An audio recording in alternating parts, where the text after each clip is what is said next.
Thank you for watching Sold in 60. This is your host, Richie Rich. This episode right here is very dear to me. I just happened to have former vice president of InHouse Training for Westgate Resorts in the building.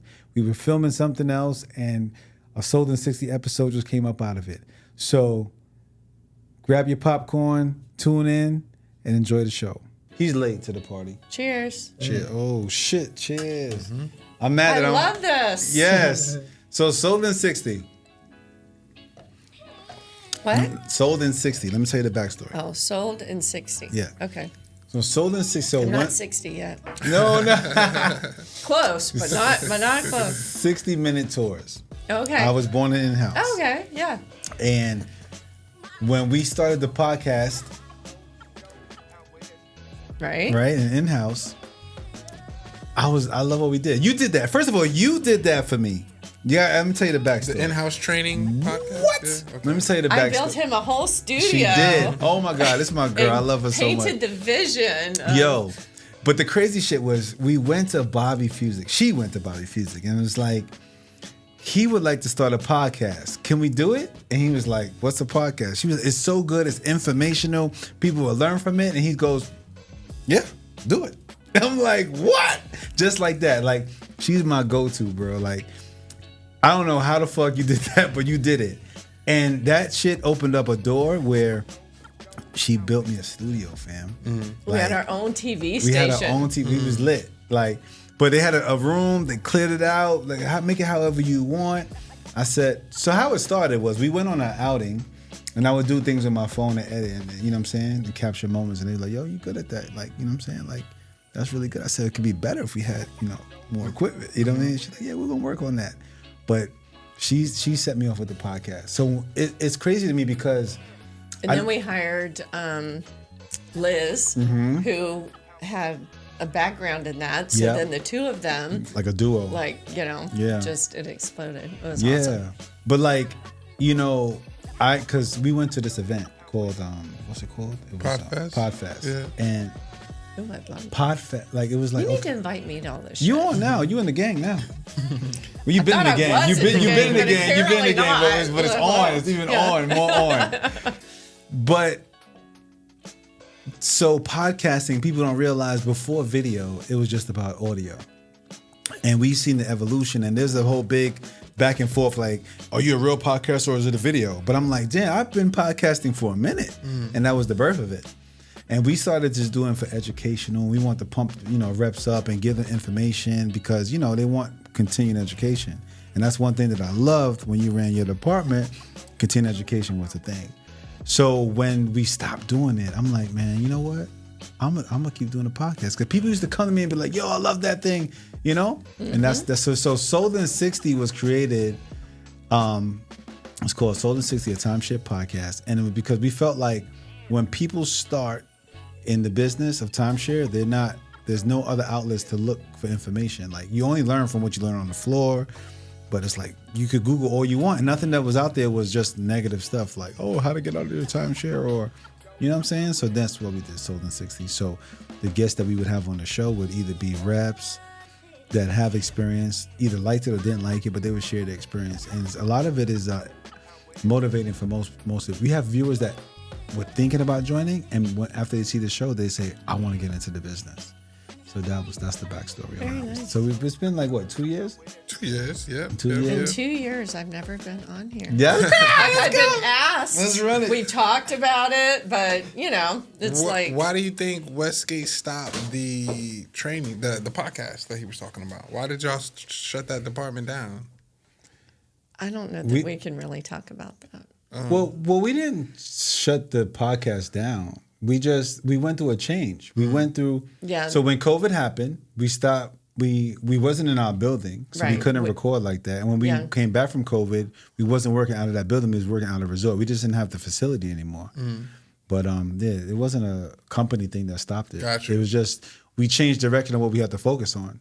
Like what we were doing was more support. I don't want to say extracurricular activities, but it was like more support and things in addition. Our department was so grand and varied. Like no one on the sales floor even had an idea what the stuff that we did. Gotcha. Besides the day-to-day, okay, yes, we hired, we trained, follow-up classes, all that kind of stuff, support the floor, rides, but morning meetings, parties, events. We trained for other departments in the company instead of, the accounting department hiring an outside company to come in and train them. They would come to us. We had so much material, kind of an a la carte kind of a thing. What are you looking for? We can, pick and choose what items work for you and put together a day class, week class, whatever. So we did trainings for all the other departments in the company. We did classes for Rollins College for their timeshare classes. We did every quarter. We went and you can take a timeshare class in college? A timeshare degree. Oh, get out of here. And they came and asked us, That's and crazy. we did a segment for them every semester. Absolutely. And any VIPs coming to the company, we did all their tours. Judy Levy with the travel partners, they started doing the weekend training events. We were intricate parts of that training as well. Oh my gosh. We had the Real Estate Academy. We had Toastmasters. We had, there were so many aspects of things we did outside of the basic job of training. Facts. Most people, like when someone would apply for the job and we go through like, here's what we actually do. Then we're like, oh, I never realized you did all that stuff. Yes. Yeah. It was really amazing. But Strong. very gratifying, very successful, legendary. And that's why we won Training Department of the Year 2 years in a row. 2 years in a row, back yeah. to back. The Artie Award. Are all those Arda, different sections of training still up and running, or are they a lot of them all is gone. down? Nah. Oh, wow. The dynasty we built is It's a wrap. gone. It's a wrap. But listen. the new dynasty, like, we're legendary, and I'm proud to be, part of what we did. We did an incredible job. It was amazing. I loved every minute of it. I loved everybody we helped, everything we accomplished, everything we did. But, there's a beginning and end for everything. And, Absolutely. I feel our new dynasty is Is getting ready on. to Yes. get started. Yes. So I'm very excited New about things that. in the works. Yo, but she's a beast, bro. Like, you don't when people say that company had the best training, I tell them they're not going to get that experience now. But they did. No, when they will did. not. They won't get the experience now. They won't. Not at all. You know what I'm saying? But, we learned a lot. And I mean, he's a student of the game. He learned a lot too I from learned he a came lot out from the thing. Westgate. A lot of people started. A lot of people would start with that company because of what you built, and then go to other places. I can't tell you the amount of people that message me or call me or email me and say, I just want to say thank you for what you did for me, or all the trainers that have come up and out of our department, because I think I'm the most, I don't even know how to say it. I had more people come up and promoted out of my department. Yeah. It's like 13 or 14 people that came into the training department Right. that became general managers, directors, national directors, vice presidents. I mean, across the country in all different aspects.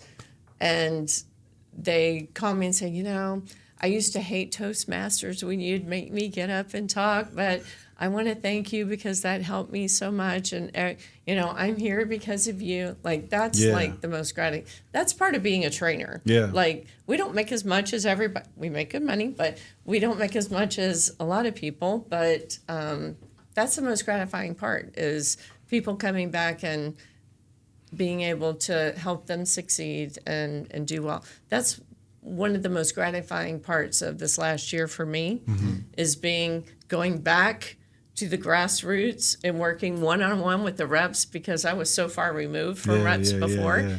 And like every day helping them, like I'm going out with you and guess what?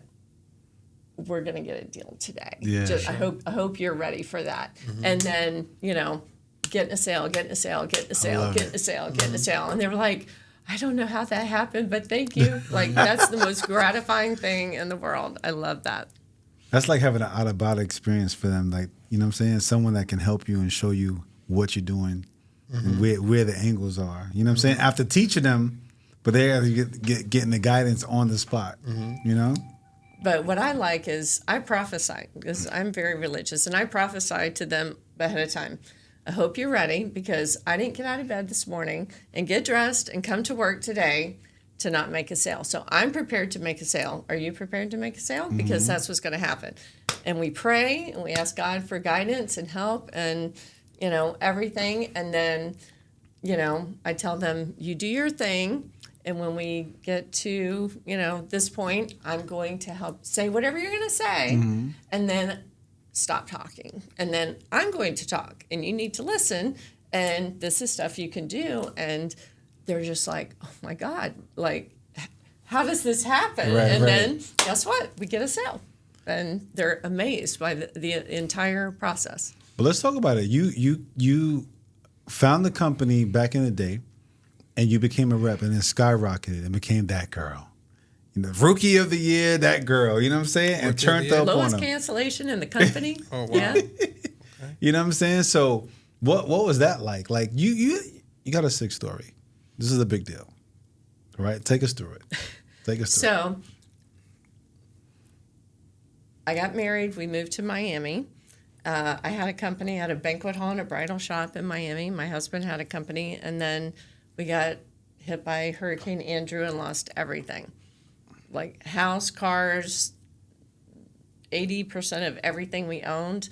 And not everybody experiences that in their life, but I tell you, it teaches you some very valuable lessons that, because most people are scared to take chances because they're like, oh, what if?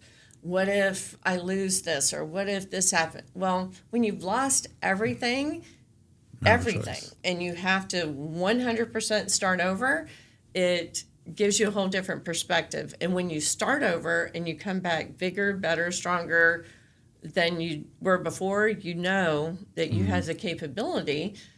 I don't care what happens to me. I know I'm going to succeed. I'm going to flourish, and I'm going to do well. So that was the caveat that got us to Westgate. And my husband started a few months before I did, because he was a natural-born salesman. I was not.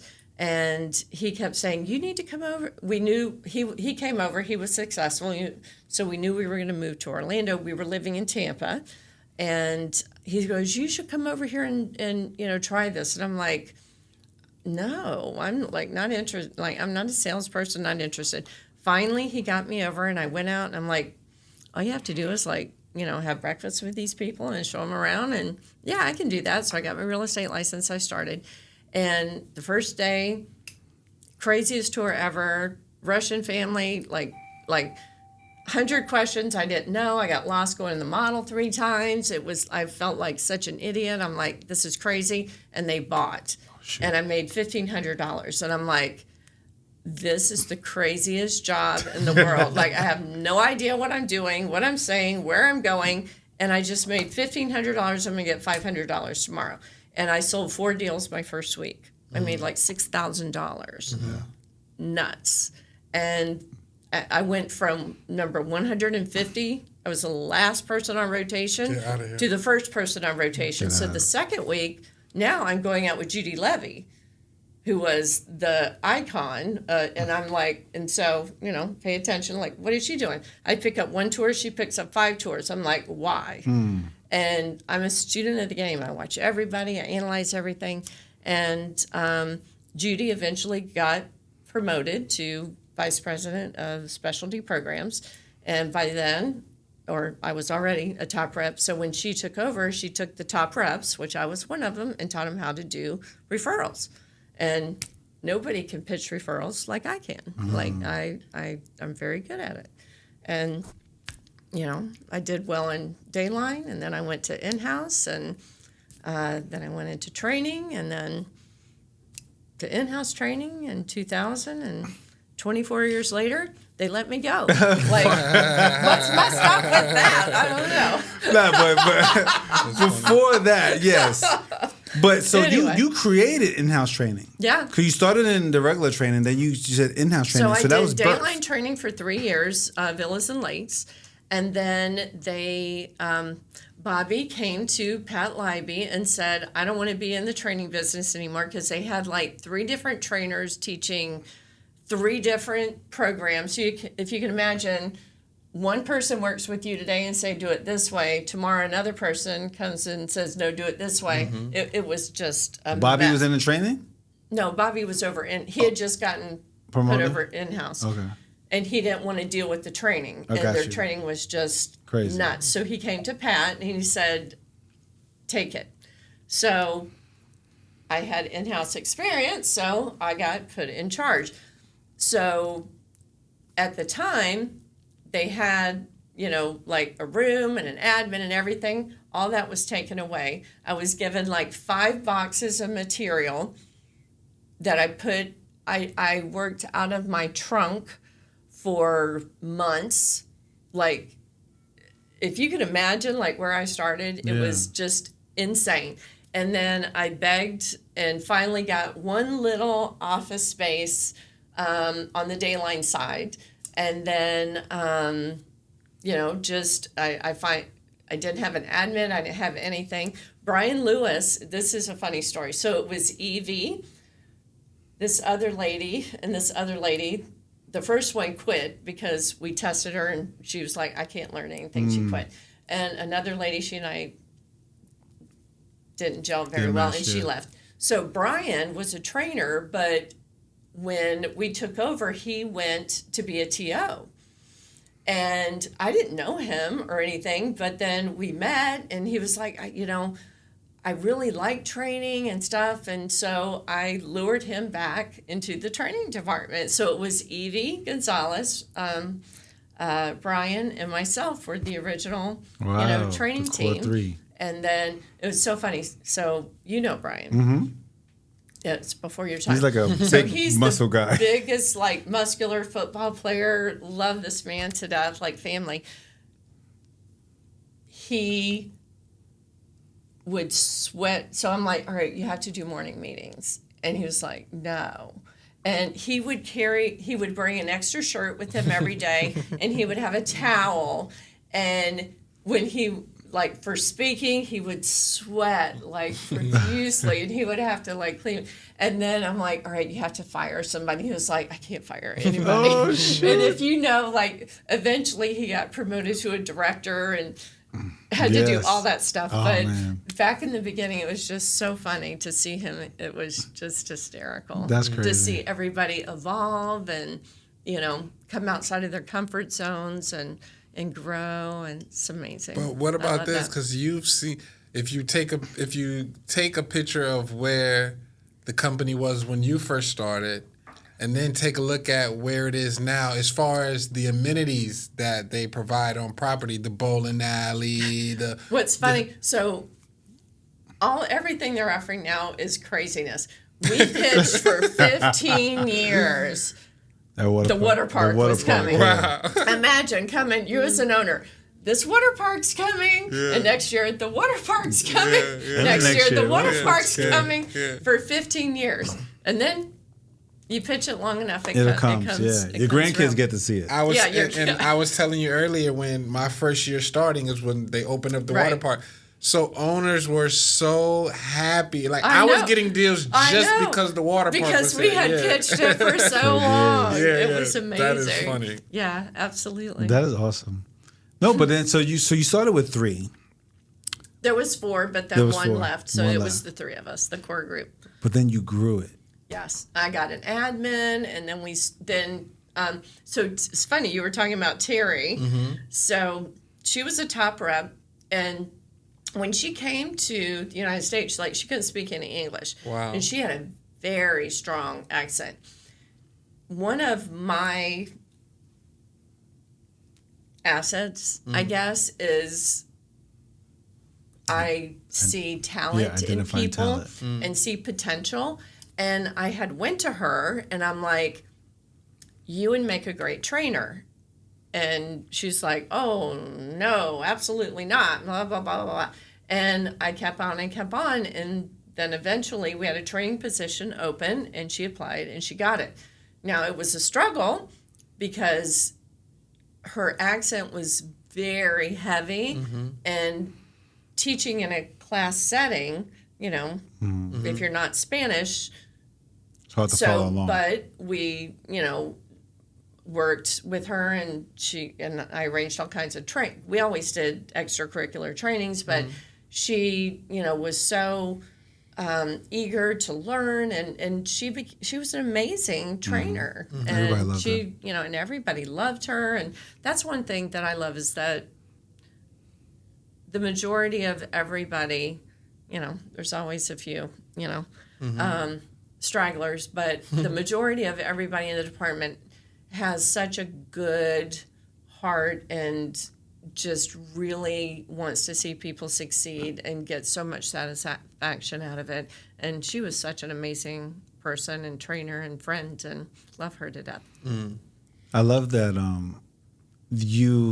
all the trainers were very knowledgeable, because compared to other Departments, people have the perception that a trainer is a failed representative. No, I wouldn't think that. No? Well, in most industries or whatever, if you can't sell it, you become a trainer. Okay. That was one thing that I was very adamant about, especially with in-house. The mindset of a top in-house rep is they are the prima donnas of, you know, and they're not going to listen to anybody.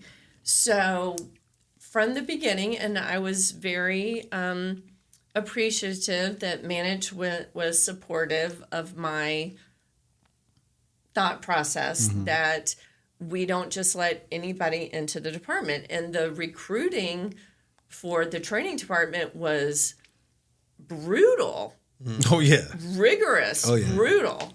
Like everybody had to put in an application. Well, number one, you had to have your $1 million ring. You had to be on all the teams. You had to be at the top of your game. In order to get into InHouse? To even apply for the job. Oh, wow. To even apply for the job. So when I got there, they must have lowered the standards. And a lot of everybody was, to apply for a training position. TOs, for TOs and were previously TOs and things like that.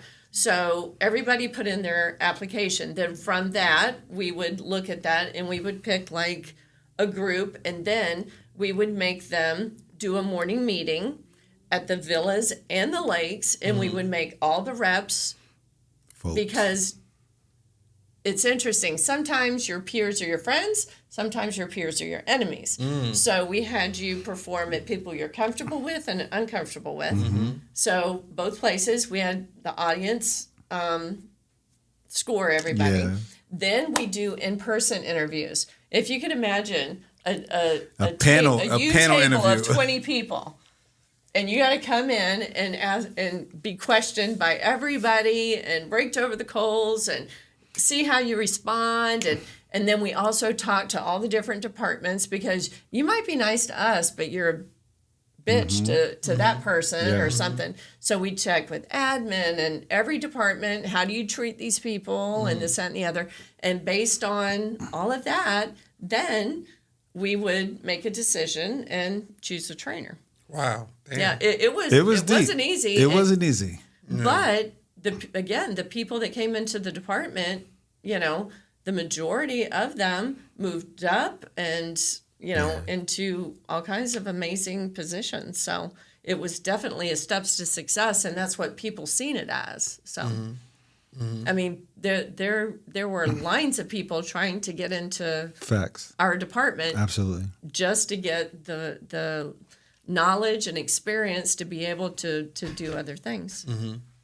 I agree with that, because when I left the company and went to other companies, everyone would be like, wow, like, where did you come from? Where did you learn that? Where'd you learn this? Where'd you learn this stuff from? Yeah. Because when I would get to the other companies, they would say, okay, guys, we can't say this and we can't say that. And I used to be like, you're not allowed to say that here? I just came from over here where we can say, all of that. So it was just easier for me to go to another company and just kill it out the water. And they're just like, oh my God, where'd this guy come from? Yeah, I mean, the people that's why other companies tell people come to Westgate in-house and get trained and, come back and, So obviously not calling anyone out individually, but being that you have so many years of experience, if you were to look at the sales reps back in the day versus the sales reps today, would you say the sales reps today, are not as strong as the ones back in the day, or you can see a difference between not even a question. Yeah, So we're talking about in-house because Dayline's pretty. Okay. All right, I started in Dayline 30 years ago, and I was just back there. Mm-hmm. It's the exact same 30 years later. Right. Nothing has changed. Oh wow! In 30 years. Gotcha. Okay, so in-house.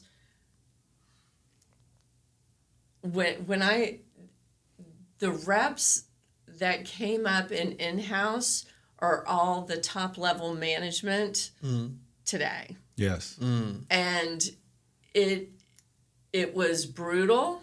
It was hard. It was difficult. It was challenging. But let me tell you, it makes you a fierce competitor, to begin with. All right. So there's check-in. So check-in times can be noon, 2, 4, 6, 8, 10, 12, Friday, Saturday, Sunday. So new person coming in, all the top people get, the 12 o'clock slots. I would get, when I first moved to in-house, I got like the midnight slot. All right. You have to be there and the family checks in. I meet you. Hi, I need to take you to your villa, orientate you to the room, work my magic on you that you like me and feel endeared enough to me that you want to meet me this week for coffee. That's the first sale. Oh my goodness. Oh, yeah. All right. Number one sale right there. And then I got 10 check-ins. I had to be there for 10 people checking in. And if I didn't get 10, then I got add-ons and I had to chase them and still, I was accountable for those. So out of 10, I had to get 8 in the room. All right. So first sale, get them to come up and see you for a cup of coffee. Yes. A 5-10 minute cup of coffee. And then from there, I've got to get you out on property, show you the model, pitch a bunch of stuff, come in, do a survey with you. And in the course of all that, need a reason for you to buy, a problem, this, that, and the other, and then show you prices and sell you. And I was expected to sell out of the 8 I got in the room, at least 2. Yeah. And if I didn't, I got my ass chewed out by the end of the week. Yep. And we worked 5 days. And if you didn't see all your people by the 5th day, you had, because it was, I can't even remember the schedule, but you would have to come in on your days off to see everybody, because God forbid you didn't see all your people. Right. Let me tell you, you want to talk about selling hard, having to produce and doing what you have to do? Like Backdoor the sale people for sure. from that era are masters. Oh yeah. So you're saying the sales reps today wouldn't even survive? Oh my God, no. Doing that type of Absolutely not. Jeez, oh my God. Yeah. No, not in a million years.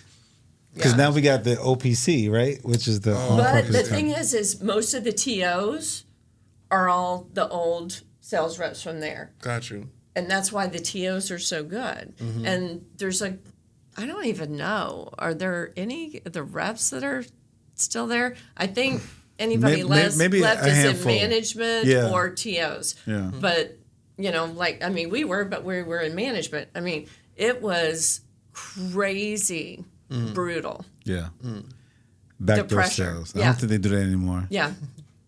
Is there any Imagine you have resort? to go out, solicit 10 people, get 8 people to show up, tour them around, and then sell at least 2. Yeah. It was And they- amazing. and- And we had to do it every single week or we got fired. That's how you got your And we tours. were all top reps. What was the percentage they were giving out back in the day for deals? I don't even 10%? remember. I don't know. Let's take it back though. There was an era that I missed, like half checks, And actually here's checks. what's funny is when I started in InHouse, I was working with his parents. Get Facts. out of here. Word, it was getting it in early. But I heard the stories. Half checks everywhere, a car full of, checks uncashed, parties. Yeah. Brian Lewis, I can't remember. He was, he told somebody he was trying to recruit. I don't know if it was Rui or somebody. I know. And he took Shout him out out to to his Rui. car.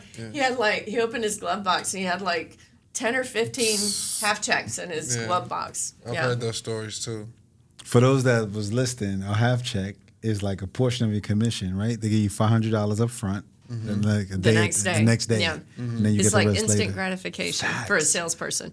And when all the, not necessarily the women, but the men, they wouldn't tell their wives that they were getting the half The half checks. checks, That yes. was their spending Yeah. money. Oh, yeah. They only reported the other half that would come in, Facts. which is so funny. Man. Do you think, I remember I used to go upstairs and you could look on the wall on the bulletin board or whatever, and they'll have everybody's sales number and then everybody's commission, so you know what you're getting. Absolutely. Do you feel like it should a sales rep co-worker know what their co-worker is making, or should that be private? Oh yeah, Absolutely. Either you slacking or you macking. It's friendly competition. Gotcha. One of the things I used to love, the director of sales back in the day was Jean Ellis, and she did all kinds of fun, crazy, interesting thing. But she had a star board, so it was this massive board in her office, and all the sales reps, and it was, I don't even remember, maybe broken up by the week or something. And when you got a sale, you could come in her office and put a star next to your name. Ooh. That was the big thing. And then you could see who who's was popping. who Who's and popping. stuff. I mean, we used to have just the most fun. So here's another funny story. So about competition. So when I first started on the day line, my husband and I were both salespeople, right? So, and we lived in Tampa and we commuted. It was an hour drive in, hour drive back. Oh my goodness. Well, I would sleep an hour in and an hour back. And finally one day he goes, I calculated you're getting 3 months of extra sleep than me. He's like, this is not right. We need to work something out. And I'm like, What? it's working for me. I don't know what you're talking about. But so friendly competition. I think this is an untapped thing that can be capitalized on.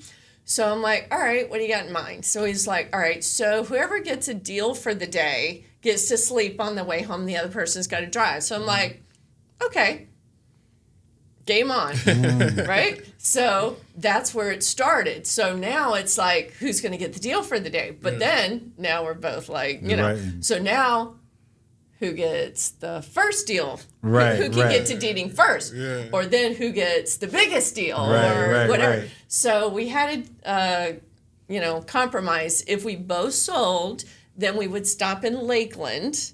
He would drive, or we'd swap. take turns. But most of the time he drove. We'd stop in Lakeland and have lunch because that was a halfway point. It's like a celebration thing, and then go home. But in most days, we both sold. That's what's up. So it was, That's fun. Driving But an friendly hour to work competition. is crazy. For the money. So here's a funny thing. So I'm very confident with my sales skills. So when I went back to the day line, because I sell most days, or I assist the reps in making sales most days. So there was this one very cocky, arrogant sales rep, and he thought he was all that. And I was watching him, so I was like, and I'd just gotten a ride with this rep, so I went to him, I was like, let's make a little wager. He was like, ooh, what? I'm like, all right, I see you just got your family. I was like, I just got my family. Whoever gets to dating first wins and has to buy drinks. And he was like, oh my God, he was frantic, crazy. And I'm like, I went back, but neither one of us sold. But it was so much fun. Yeah. Like, I'm watching his table, he's watching my table. Like, friendly competition. I like It's that. good. That So, is yeah, I definitely, like, if you don't have anybody to compete against, how do you know how you're doing? That's true.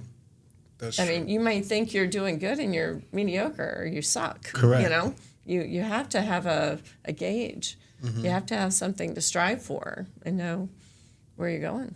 That's true. Like, you've seen so many people come through the doors. Like, I said thousands that's an understatement. Thousands of people, you know? And just to go back, that description of what it takes to become a trainer, I had to go through that. And he got picked because he's so amazing. Thank goodness. But I was in Vegas and I seen an email. She sent the email and it was like, for the first time in 7 years, where that was This deep. was after the 2008 crash, and we fired everybody.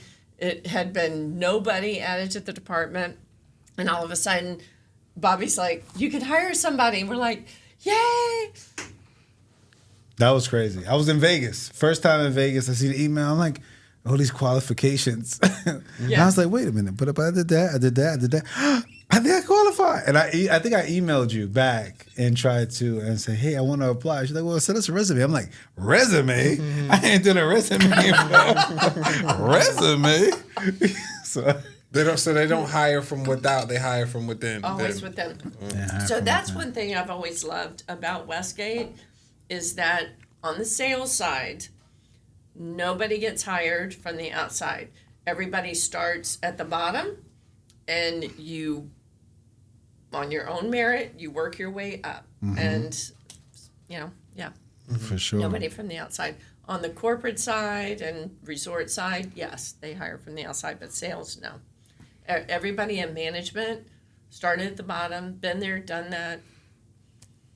Well, so when Rich said that you've seen a lot of people because you've hired a lot of people that come through training, but you've also seen a lot of people go too. You've probably seen amazing reps go too, top reps go. You've seen them all go. It is the saddest part of the job to see talent like so good and for whatever reason can't make it work, but they go to another resort and then they kill it. And you know what? It just wasn't meant to be here, but they got the education, they got the skills, because they certainly couldn't kill it there if they hadn't have gotten the training and education that we gave them.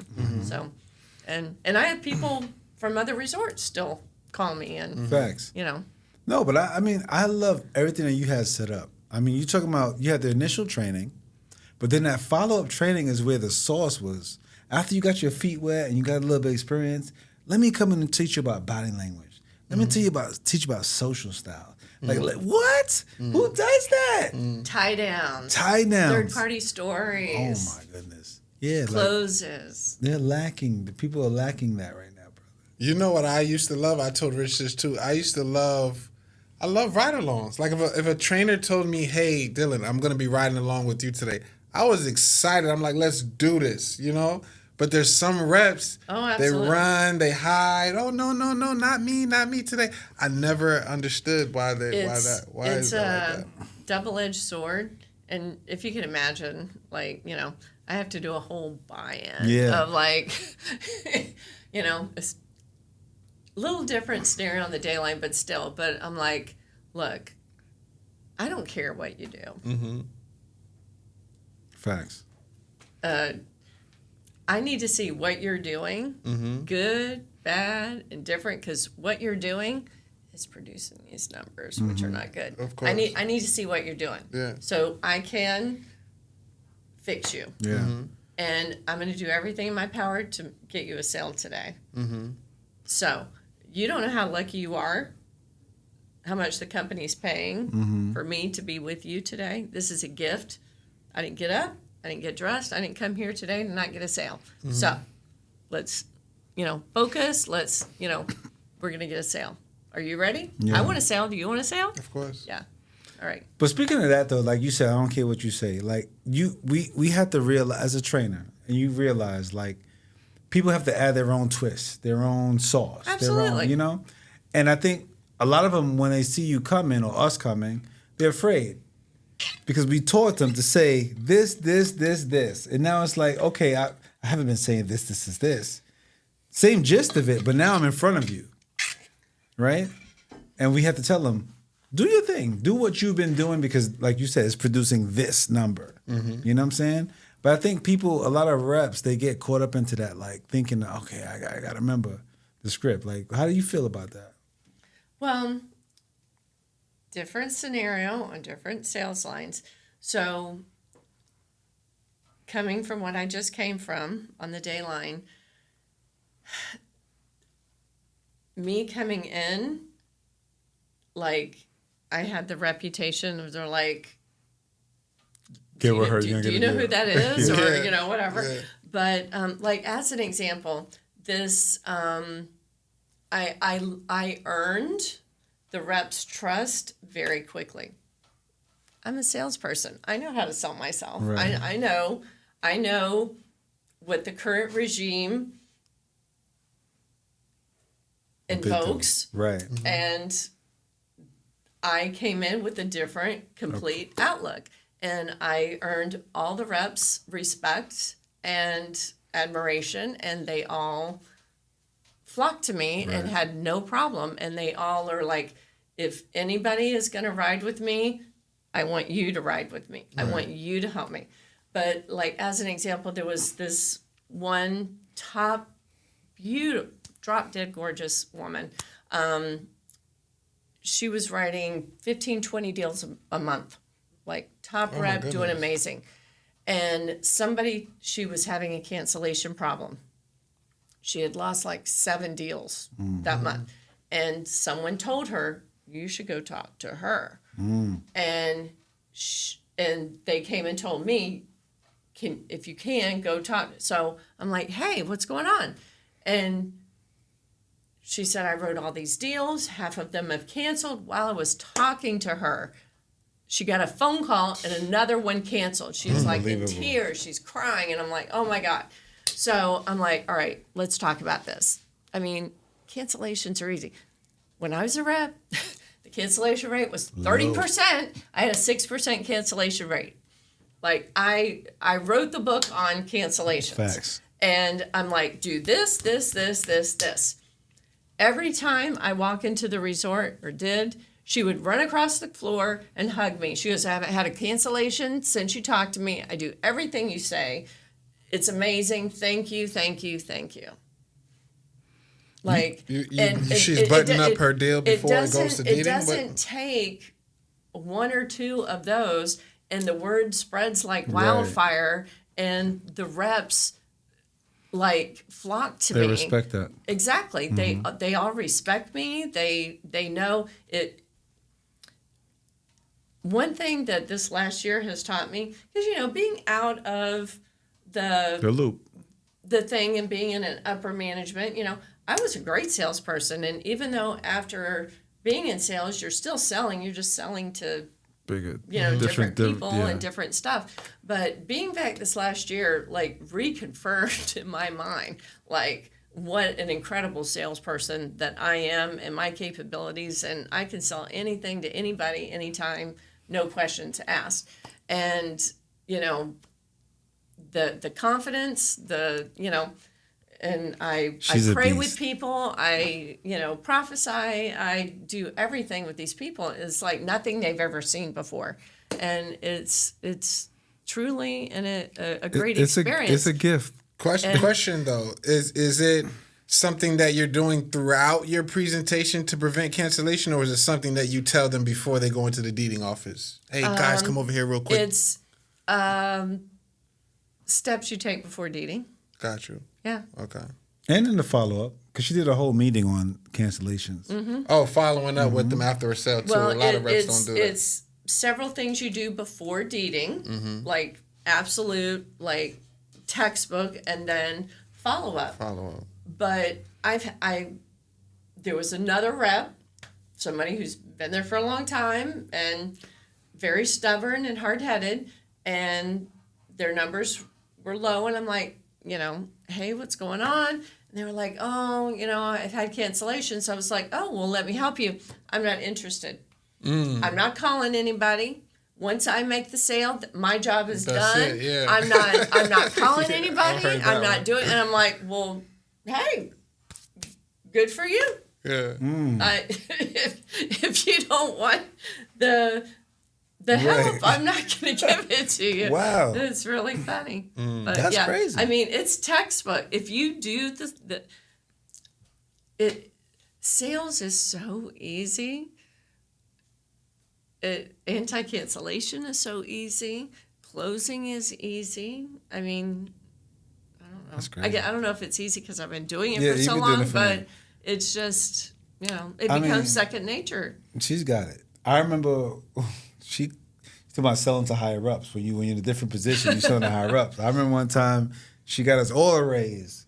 You know what I'm saying? Get out of here. Yeah. It was a pitch, though. It was a good pitch. She one. put it together. You know what I mean? Because like she said earlier when we first started, her department did way more than the average department. It was involved with so much, and it did so much above and beyond. You know what I'm saying? That's why these people that say, oh, we got the best training, it was because of how she structured it, bro. The follow-up.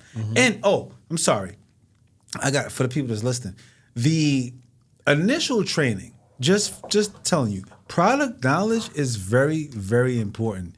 Understanding what the hell you're selling is very, very important. The mindset of the customer in front of you is very, very important. Bro, like, to take that out is crazy.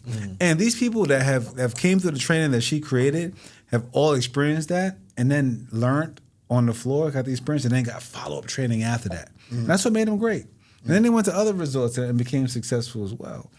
But that structure that you put together, amazing. It's taken me to other heights. People commend me for the way I speak or things like that, but I came through that training right there.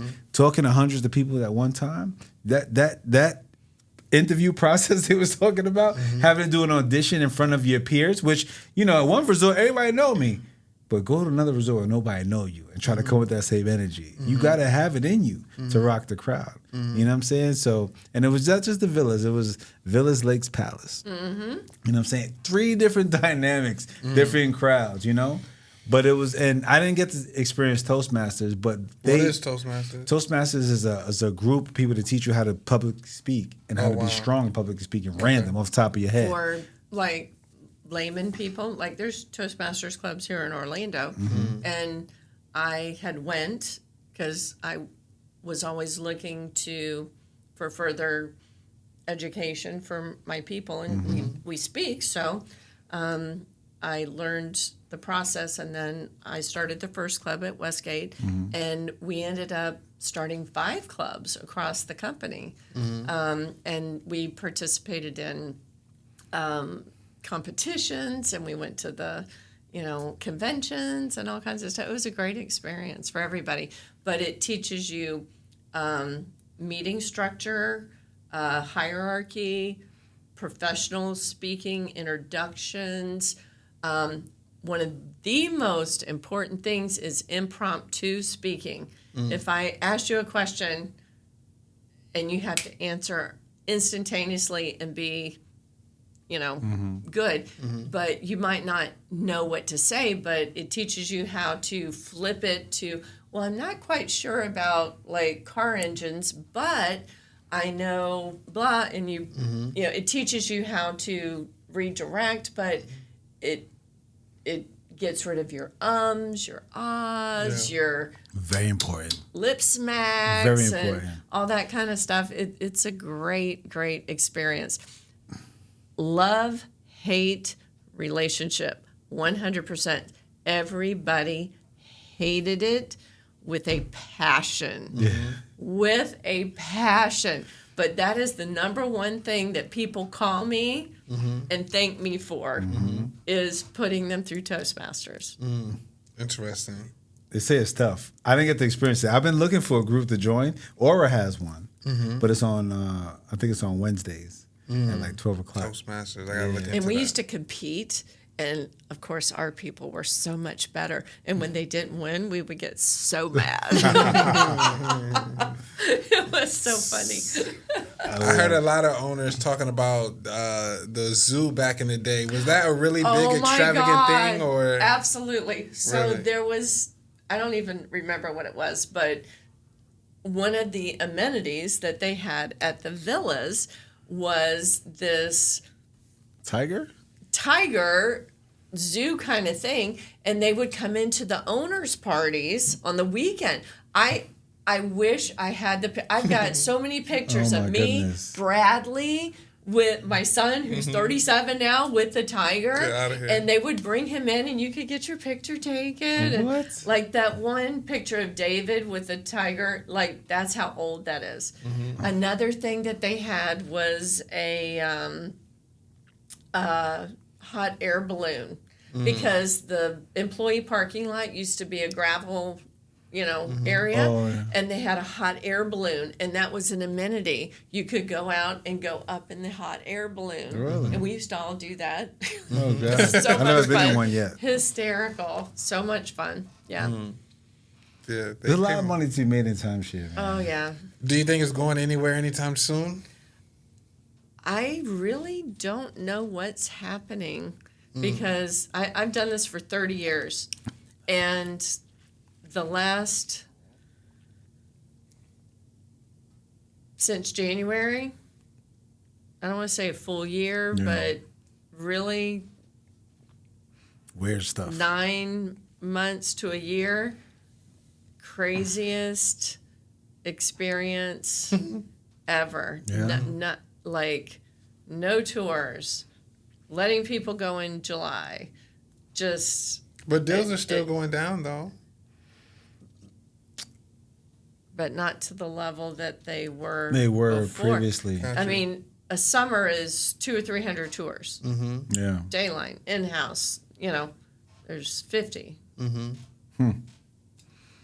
I don't, and it's not just this Right, it's not the resort. resort, it's many. I mean, one of my friends, their birthday is in July, 4th of July. And their thing is to go to Disney. And it's always like crazy, ridiculous, lines everywhere, horrible experience, but they still do it every year. Yeah. They did it this year. Light. 15 minutes, any ride Right. you want on the No place. need for a fast 4th of pass. July. And then we're letting reps go 4th of July week. Yeah. And then the outlet malls, parking everywhere. I think no that's. problems. I don't Like, think that's there's timeshare something- related. I think that's just the economy Travel. right now. But it's was- the economy, but Got it's you. affecting Yeah. everybody. You Yeah, think Airbnb's got anything to do with affecting timeshare ownership? So it's interesting. I wasn't on the front line for in-house, so I never really, but we communicated. I never really heard the Airbnb Objection. Yeah. that much. Yeah. Being on Dayline, like Really? 6 out of 10 people are staying at Airbnbs. Yeah. Wow. Like just really crazy. Yeah. It's really interesting. But even though it's staying in Airbnb, do you think that's affect the rent versus own pitch? That's where it comes to knowledge and education and being able to circumvent Right. the problem. Yeah. Or create a problem that, Yeah, you're still paying somebody else's mortgage. exactly. I mean, for in-house, the majority of people that own timeshare are still renting hotels somewhere. So if you're renting, you still need to own another week. So it's just a matter of asking the right questions. These people are renting. They obviously like what we have, the product that we have. That's why they're paying for this. It's just the right pitch has not been created to. Overcome it. Yes, Yeah. thank you very much. Can I ask Michelle a question? I'm sorry. Be careful what you ask for. is there a dark side to the timeshare industry on the sales side, as far as hey, if you're in with the in crowd, you'll get better tours, or you'll get special treatment, or you'll get the family with the great credit score, or is all that just in someone's head? And a tour's a tour, and there's no funny business going on behind the scenes, and it's all in someone's head. I can appreciate that. I don't know if I live in a fantasy world or if I just see, the rose color of everything. I mean, seen the back office. I've seen how things are done from a management, corporate, logistic. Have there been instances over the years where situations have been not acceptable? Yes, absolutely. Is it a commonplace? Not the way you're perceiving it or projecting it. I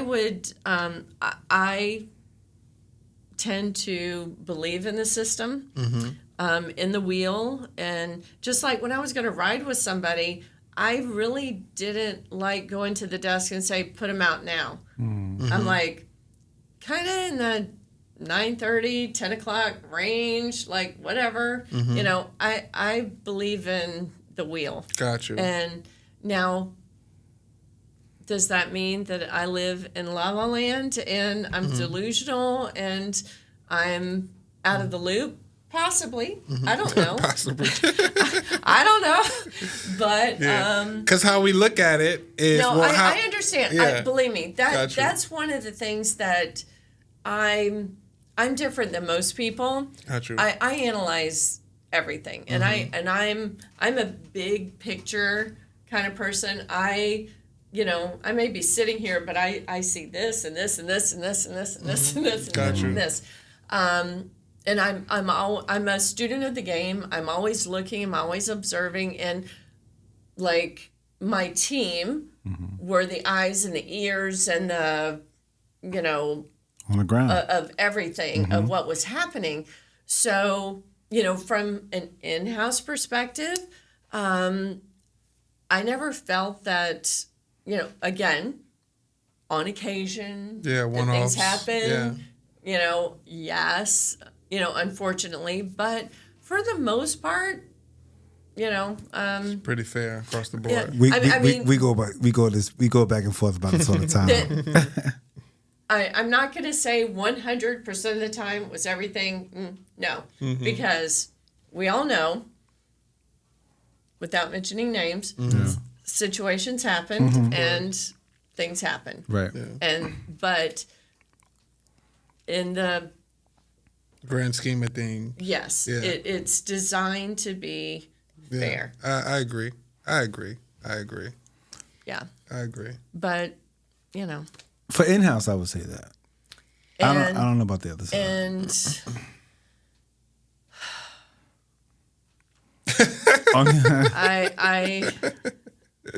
I can't really comment. Got you. Fair enough. On the other side, and there's departments in in-house that are questionable, but I don't know. Yeah. That wasn't what I did. Was it was 100. Was good, 100%. 100% fair. And we were, and that's what's hard about our job as trainers, because we're kind of like the police in a way, but we're your friend. Yeah. And we're the eyes and the ears for upper management, because they don't see and hear everything that's going on. We do. We see and hear everything, and if we don't share with them what's going on, they really don't have a pulse of what's going on in the department, the company, or their floor or whatever. Correct. Our team was such an integral part of everything. And because of the knowledge, experience, and trust level that we had with the reps, it was very special and unique. I mean, they love us and trust us. Yep. Did anyway. Yeah. Yeah. Well, you made a lot of successful people under your leadership and even with your training. So we thank you for that. Definitely. Big time. I know they think I'm speaking for them. I couldn't have done anything without all of you guys and God. So I'm just a vessel. I got plaques. I got experience. I got a following. Shout out to Michele. You know what I'm saying? For putting me in the position. I thank you for everything that you've done for me. I recognized your amazing talent. For sure. That's what I'm good at. Recognizing talent she got that. and molding and exploiting that talent. She got that. For those that was watching, the Sold in 60 podcast, the backstory was it started with Michele creating, we had our first podcast that was made for a timeshare company, and we did that to train representatives who didn't have, who was hungry for knowledge, but they needed something to go home with or something to drive to work with and learn. So we initially started with what was it called? WGIHT, something like that. It's an in-house training. WG in-house training, WGIHT training. Win Then we did. TV. I remember Win. Then we did Westgate Win. in-house Yeah. network. News network. Yes. You know what I'm saying. And we was And dropping then we had jewels. TVs in all the break rooms. That's another so thing. that they could watch all the motivational and the morning meetings and all the events and Facts. everything. Yeah, man. We was trying to add value Win because no TV. other resort had it. Win TV. Matter of fact, we'll go to a clip of Win TV and show them exactly some of the stuff we was doing. I remember Win TV. Yeah, I All remember the seeing that awards clip. banquets and the events and You did that. Events, big events, giving out big checks, putting that together. That was a big thing.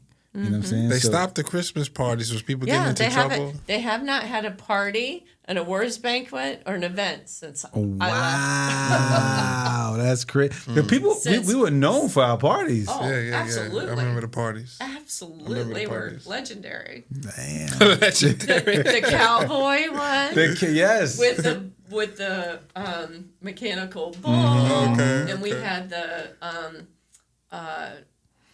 what is it the cowboy? Not the naked cowboy. The naked cowboy. Not the naked And we had the cowboy. cowgirl and everybody. Oh my gosh, that was so. You guys had line a dancing and- was it a Christmas party? I can't remember. It was a party, the yearly party, and they were like, you can bring a plus one. And I brought some girl that I just met. I didn't know her from Adam, but I brought her. And she was just like, oh my God, like this is not, you know what I'm saying? It was the free bar, open bar, food and everything. She was like, did you get mad at the car and the red carpet and all the paparazzi and the step and repeat and, Step and repeat, and okay. the interviews. And You remember that term, step and repeat? Yeah, You know where I learned that from? Where? From her. Get out of here. That's funny. That's funny. yeah. Yo, that's what's up, yeah, man. Shout out to anybody that's know how been to to do a an party, event, Westgate for party. Yeah, sure. she definitely was And the backbone. interviews. I mean, we took that to a whole nother level. I got of footage to craziness. prove it. Yes. I mean, oh, man. The media team that she created, crazy. Yeah. I mean, we Crazy. had an entire, getting them from getting out of their cars to, interviewing them coming in, upstairs, before the awards, after the awards, the whole awards ceremony, their pictures, all that stuff. Who was the crazy. lady that was also helping you interview? Anne, what's her name? Elizabeth. Elizabeth. No, not Liz. Elizabeth. We had her on the show. Anna. Anna. Yes. Anna. That's what it was. She was so good too. Yeah. Yeah, Anna, man. So one of the most legendary things we did. This is one of my favorite things ever, because all the reps we work hard, we drive nice cars, right? Mm-hmm.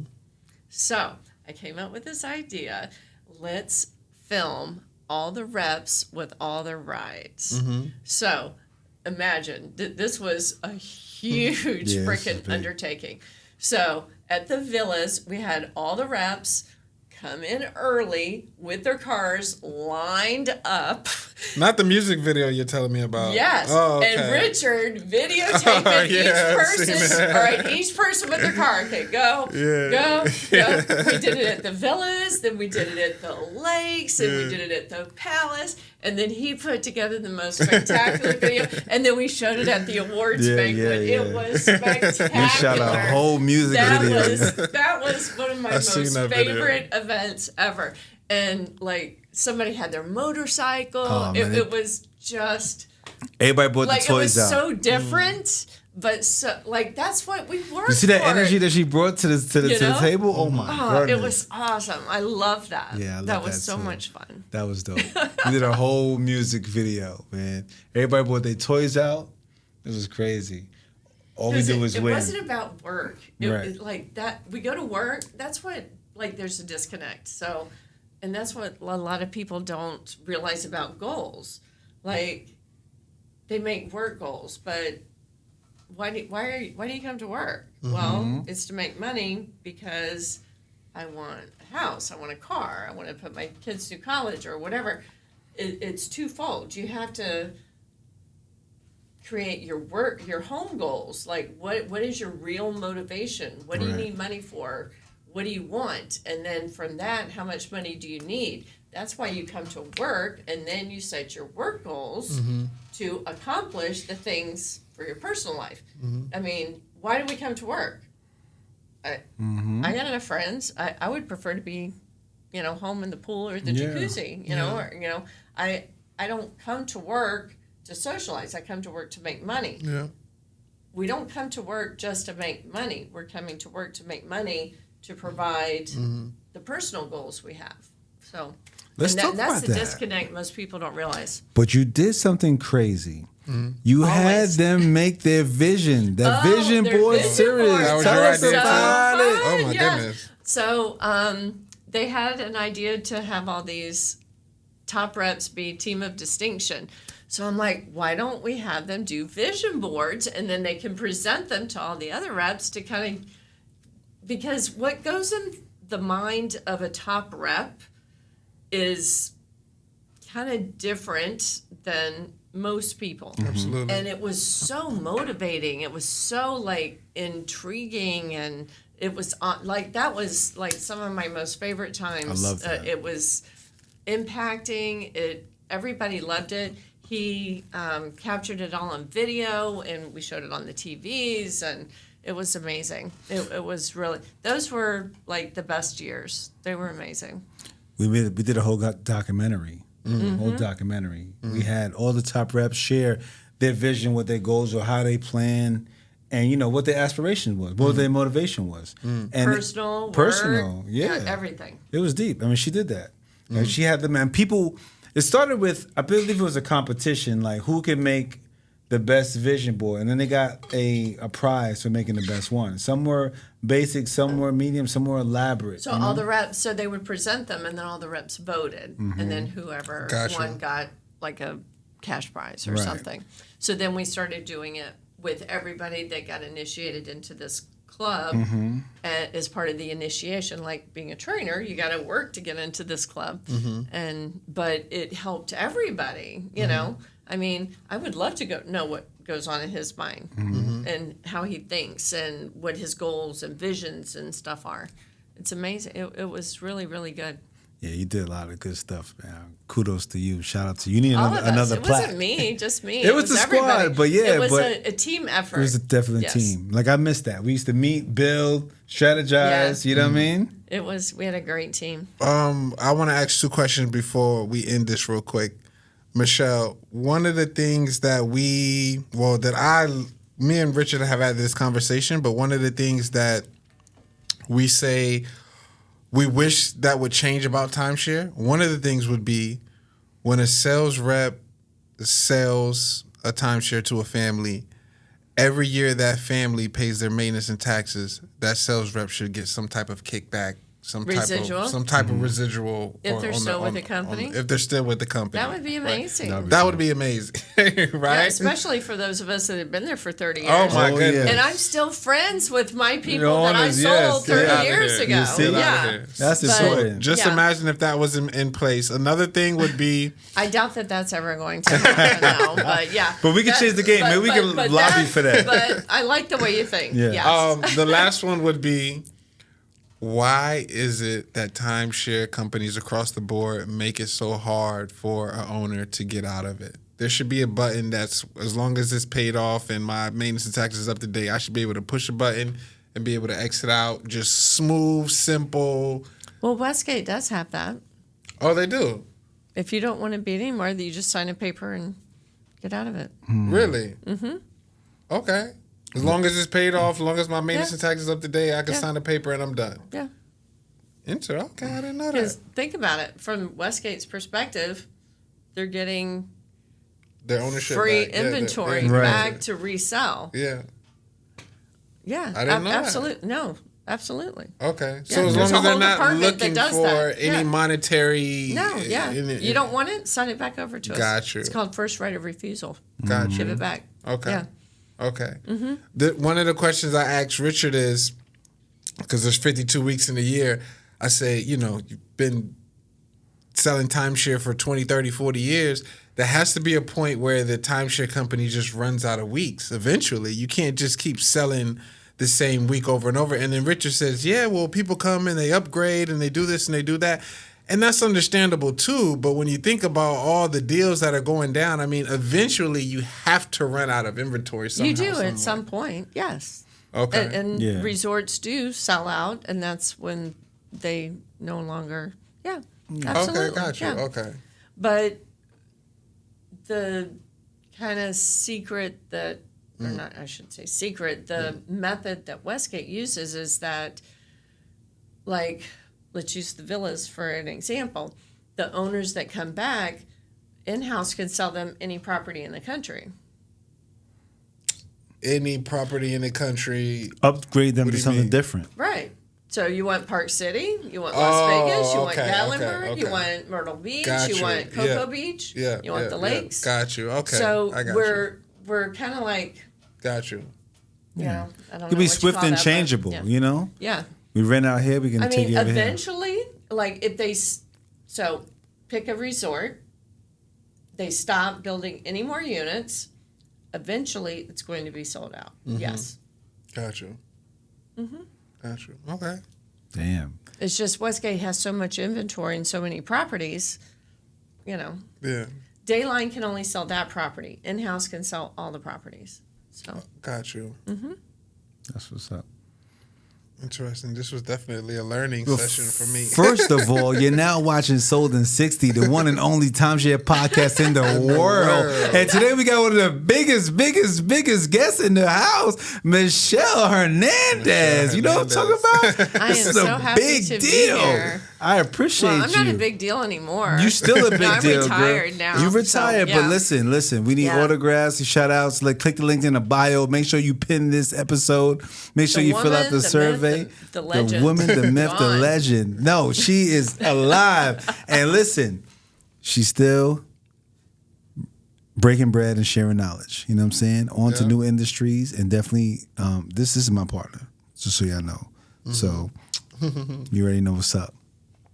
Man, Dillan, this was big for me, man. For sure. This was fun. He's been I'm so talking glad about you getting were- Michele on the. I know, like yeah. 2 years. Yeah. I'm like, you invite everybody, and you haven't had me on. funny. I'm like so offended. We had to get our Like- viewers up. Now we got over 10,000 viewers. Yeah, You know what I'm saying? We had to get our Yeah. viewers up, you know? Because, you're a big deal. And we appreciate you. And you put me in a position. Like I said, like a lot of people don't realize the foundation of the Sold in 16 where it started. It was definitely started from what she created with InHouse Training and what we did just to help people, just to help reps. And I remember, I won't forget that day you pitched it. It happened so sweet. She's like, we want to do him a podcast. He's like, all right, do it. You know what I'm saying? But it had to come from her. Because if it came from me, it wouldn't have been accepted that way. And we started with the minimum. I had a phone with wires and connecting 2 mics, you know what I'm saying? And she built me a studio, bro. A whole studio. It was like thousands of dollars. We got all the equipment that we needed. You know what I'm saying? I said, I need this, Backdrops, lighting, backdrops, lightings, Mac computer, cameras, and- fully blown, And when brand we new need to do Canon photo ops for 5D. people, they would come and they would be like, "Oh my god, Yes. this is amazing!" Yes, And we did it. It was awesome. And she took it to the training to another level. And people had more than what they can imagine in the training department, And what we did, like, sitting in a rep room and being able to see motivational stuff and to see your accolades and see your awards and see the event and recap the event, that's motivation for the day, And we did that. It's one thing to live the event that night, but then to watch it back over and done so well it's really rewarding. It was dope. I love that. So You're so good at that. Teamwork. So in closing, a person is watching out there right now that's like, should I get into that business or not? What would you tell them?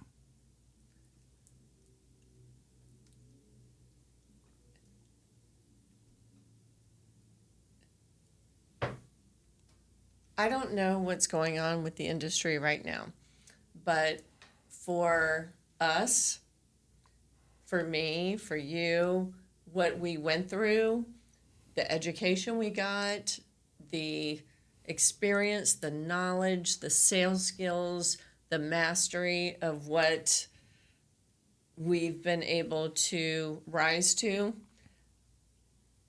priceless. Absolutely wouldn't trade it for the world. What's out there now? Hit or miss. I don't really know what you're getting. Hit or miss. And I can't I Yeah. can't really give an opinion But, on but guess what? From what you taught me, I took it all. And then we created something called the Sold in 60 Objection Cards. Because one of the follow-up trainings was how to overcome objections. And we had a thing called real world scenarios, right? Yes. So what I did was I took all that information, all that knowledge, and we created a deck of cards that a person could buy and practice objections so they would never have to that's fumble awesome. I on love the that. table. I think they're sold out too, by the way. Yeah, I think they might. Reorder. Yeah, we got to rebuild. But click the link in the bio. You may be on the waiting list if we don't have any more. But that's what we did, because everything that you've created was not something that went in vain. It was something that people took on to other industries. You know what I'm saying? And we appreciate you for everything you've done. The staff that you built, the team that you built, and bringing me a part of that team. And I learned from everyone. I learned from all the ones that was there before me. I learned from you, but you built me up crazy, and I appreciate you so much. But the team that you built, it was like Voltron. And some people are not old enough to know what Voltron. It was a cartoon that all these people came together and made this big, strong character. But anyway, you did that, and I appreciate you. You'rebomb.com. well, You know what I'm saying? I couldn't have done what I did and all the accomplishments that I did without all of you guys. And I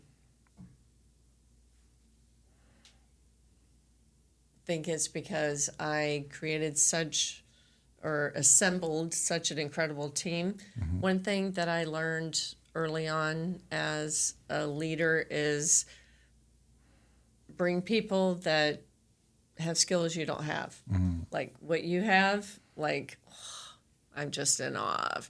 And I can go through everybody in our department and the things that they have. And we all together were amazing, powerful, and Facts. and we made a difference. Facts. And that's amazing. And that chapter's over now. New And things. Now we're on to the next chapter Yes. of our Financial literacy, baby. absolutely. You know what I'm So, saying? Yeah. We had a strong conversation about what people can do with their money, what they don't do with their money, especially in our industry. I can say this. The money comes fast, but people don't have a plan. Absolutely. They don't. So, here's something interesting that you may not know. Going back 3 years ago,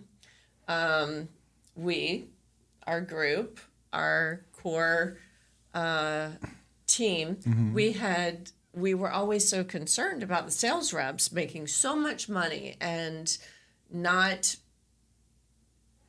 using it wisely, just like going through, buying stuff and not having anything to show for their money. And then, a hard time come up and then they get laid off and then they have nothing to show for all their hard work. So we had actually created a financial class for the reps, but we weren't able to actually implement it because of situations. But I've always been very interested in finance, and I've always educated myself and gone to classes. And So it's Richard and different people in the department, and we've always pooled our information and shared and done very well, financially in different aspects of that. And now I feel that's an area that unfortunately is not taught in schools, it's not taught in colleges. Unless you have the desire to go out and learn that information, you're never going to learn it. It's true. And I use my daughter as kind of like a guinea pig. She wasn't taught any of that, but I've taught her, how the credit system works, and she has an 800 credit score, and she qualified for a $550,000 house, and just little things like that people don't know, how credit works, how mortgages work, how insurance works, car insurance or homeowners insurance and that kind of stuff. Investing, like she sat down with, like, how does this work? And, just that stuff is not taught. Unfortunately, adults don't necessarily know the information, so how are they able to teach it to their kids? Yeah. So unless somebody has that initial drive to learn, there's no way to know. Even my daughter, her friend, she's like, oh, no, don't do this. You need to do, and they were like, how do you know this? She's like, I don't know. My mom taught it to me. Right. But I've always had this inherent kind of, passion for learning about this stuff. So now that I'm stepped away from the timeshare game, that's kind of my passion in life, is to kind of help educate people on the finances. Because unfortunately, it's so sad. Like, a lot of people don't know how to make a budget. Yep. They don't have anything for a rainy day, emergency like with fund, COVID. Yeah. Like so many people, were devastated. Like, you think that was bad? When you see what's coming, and there's so many better ways to prepare yourself, your life, your family, and that's kind of, I've always helped people for 30 years. I've helped them sell and make money. Now I want to kind of help them keep the money and flip it make more and money. Make more money. Yeah, that's my thing. Financial planning now. Facts. For sure. I'm pretty sure we'll have another podcast for that coming up very soon. Sooner than you might think. Right. So stay tuned for that, because that's a necessity. As a matter of fact, the next event that we have, hopefully that we can share some information with them that they can take advantage and learn how to secure their money and grow their money and protect their families, because that's very important. And it's not taught in the household, it's not taught in school, and it's definitely not taught at the job. So, you know what I mean? Absolutely. No one teaches it. Yeah. That's what's so scary. Unless you have the initiative to go out and, let me take a class, or let me read something online, or let me educate myself, you're not going to learn this stuff. And a lot of what you learn is only one sliver of the entire aspect of what can be done. It's really scary. Ignorance is not bliss. Right. Right. Yeah. One more thing. If is there anybody that you want to shout out to on your journey that you've in your path and everything? Is there anyone that you want to shout out to? Last show we gave somebody some their flowers. Is there anybody that you want to shout out to? I love Brian Lewis. Shout out to Brian Lewis. I love him. And Shelly, his wife. Her name is Michele. So it's funny. He had his daytime wife was Michele, and his nighttime wife was Michele. But Shelly makes a special dish and food, doesn't she? Everything she makes. She makes something. Yeah, she made something for us as a group. I remember. I don't remember. But I love Brian and Shelly. Shout out to Brian and Shelly. And Kyle, their son, who worked with us. Kyle, yes, my boy. Love Kyle. Yes. Kyle is big too, man. Yo, it's natural. And Carson and Cameron. That's what's up. But love the whole Lewis family. Shout out to the Lewis family, man. And the Coleman family. Yes, that's for sure. So yeah, man, I appreciate you, Michele. Thank you for having me. This was fun. It's dope. I hope I get invited back. Facts. We're going to do a whole nother show. We got a whole nother series coming. You know what I'm saying? Yes. I look forward to it. All right, Dillan. All right, and we out just like that. Peace.